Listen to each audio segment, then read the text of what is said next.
आउज़ बिल्लाहि मिनश्शैतानिर्रजीम बिस्मिल्लाहिर्रहमानिर्रहीम। शुरू अल्लाह के नाम से जो बड़ा मेहरबान और निहायत रहम वाला है। उम्मीद है आप लोग खैरियत से होंगे। और इस वीडियो में इंजीनियर फैसल आपसे मुखातिब है। हमारी आज की वीडियो का जो सब्जेक्ट है वो है स्टोइकोमेट्री और इसके चैप्टर नंबर 2 गैसेस के तमाम topics, Boyle law, Charles law, general gas equation, इन तमाम के न्यूमेरिकल्स हम सॉल्व कर चुके हैं। और इसके अलावा मैं आपको अपने चैनल का इंट्रोडक्शन करवाता चलूँ। मेरे चैनल का नाम है केमिकल इंजीनियरिंग एजटेक और इसके अंदर हम केमिकल इंजीनियरिंग से रिलेटेड मुख्तलिफ टॉपिक्स पे डिस्कशन कर चुके हैं। और इसके अलावा जो इंडस्ट्रियल केमिकल प्रोसेस का सब्जेक्ट है उसके अंदर हम 28 इंडस्ट्रीज़ को डिस्कस कर चुके हैं और इनकी लिस्ट यहाँ पे अवेलेबल है। और इसके अलावा हम कुछ क्वेश्चन आंसर्स का सेशन भी यहाँ पे दे चुके हैं और इन वीडियोस को भी आप कंसल्ट कर सकते हैं इंटरव्यू और पेपर से पहले। तो आप मेरे चैनल को सब्सक्राइब करेंगे, बेल का आइकन प्रेस करेंगे तो मेरी हर लेटेस्ट वीडियो आपको मिलती रहेगी। गैसेस का चैप्टर है और प्रॉब्लम नंबर 4 है और इसमें हम इसकी पहले स्टेटमेंट को समझेंगे और उसके बाद हम इसको सॉल्व करेंगे। और इसकी स्टेटमेंट में वो क्या कह रहा कि हमारे पास 300 सीसी हैं। सीसी का मतलब सेंटीमीटर क्यूब, यानी कि सेंटीमीटर के ऊपर जो पावर है वो क्यूब है। और किस चीज़ की है ये 300 सीसी? किसके हैं? H2 गैस के। और इसको हमने कलेक्ट किया हुआ है एक कंटेनर जिसके अंदर ऑलरेडी वाटर मौजूद है। उसकी जो खाली जगह है वहाँ पे हमने H2 गैस को भी फिल कर दिया। और उस वक्त जो टेम्परेचर था वो 27 सेंटीग्रेड था और pressure is 775 mm of Hg। और इस गैस ने जो उसके बाद पानी के ऊपर खड़े होके फिर हमें जो प्रेशर दिया वो 775 mm ऑफ Hg था।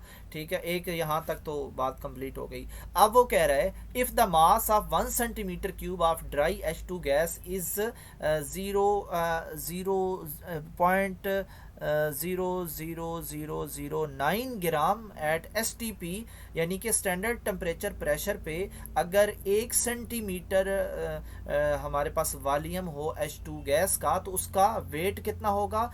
0.40 आई थिंक और 9।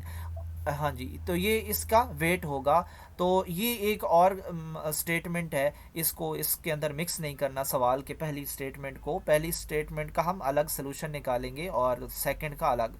तो हमने कैलकुलेट क्या करना है जी? Mass of the gas. Mass of the gas हमने कैलकुलेट करना है। ये वाला मास नहीं, ये अलग चीज़ है, हमने उसका मास कैलकुलेट करना है। और यहाँ पे एक और भी तीसरी चीज़ भी अवेलेबल है और वो है aqueous tension eight 27 centigrade is 6.5।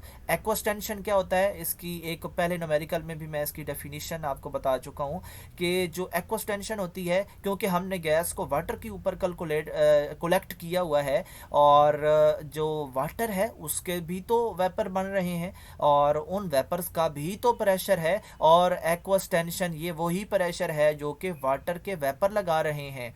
ठीक है, किस पे लगा रहे हैं? वो जो H2 गैस हमने कलेक्ट की थी और उस वक़्त प्रेशर 775 था। तो फिर क्या करेंगे जी? नीचे से ये भी प्रेशर दे रहा है और ऊपर से वो भी है, तो हम इन दोनों को आपस में सब्ट्रैक्ट कर लेंगे। और यहाँ पे अगर आप सोल्यूशन में देखें तो P1 जो है इसमें से 775 को सब्ट्रैक्ट किया जा रहा 26.5 में से और हमारे पास आया 748.5 mm ऑफ Hg। और ये जो लास्ट स्टेटमेंट है एक्वस टेंशन वाली, जिसमें भी आएगी, जिस क्वेश्चन में भी इन्वॉल्व होगी, इसका मतलब है कि वही जो गैस को वाटर के ऊपर हमने कलेक्ट किया हुआ है तो ये वाटर के वेपर्स हैं का प्रेशर है और जो गैस का प्रेशर वहाँ पे P1 गिवन होगा उसमें से हमेशा इसको हम सब्ट्रैक्ट करेंगे। तो ये हमारे पास एक मसला तो सॉल्व हुआ।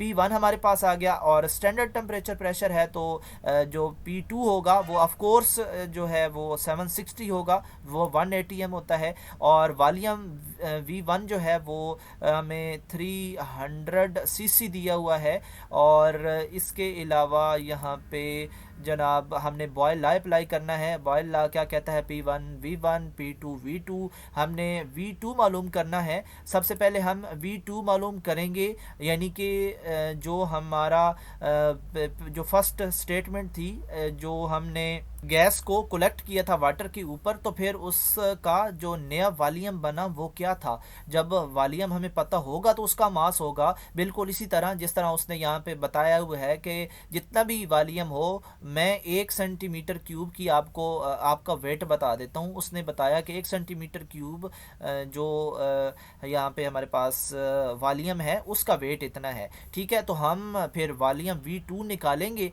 ठीक है, V2 निकालेंगे तो फिर हम उसका वेट भी निकाल लेंगे। पहले V2 तो हमारे पास निकले, तो यहाँ पे क्योंकि वॉल्यूम का वेट है तो हम भी वॉल्यूम निकालेंगे यहाँ से, इसलिए हम वॉल्यूम कैलकुलेट कर रहे हैं। तो वॉल्यूम हमारे पास आया 295 इसमें डाटा पुट करने से। और फिर हमने क्या किया, फिर हमने बड़ा सिंपल सा है कि एक स्टेटमेंट हमारे पास मौजूद है कि 1 सेंटीमीटर अगर हो ना तो उसका वेट है 0.409 ग्राम। ठीक है, बिल्कुल इसी तरह कि अगर एक अंडे की कीमत 5 रुपये है तो 5 की कितनी होगी।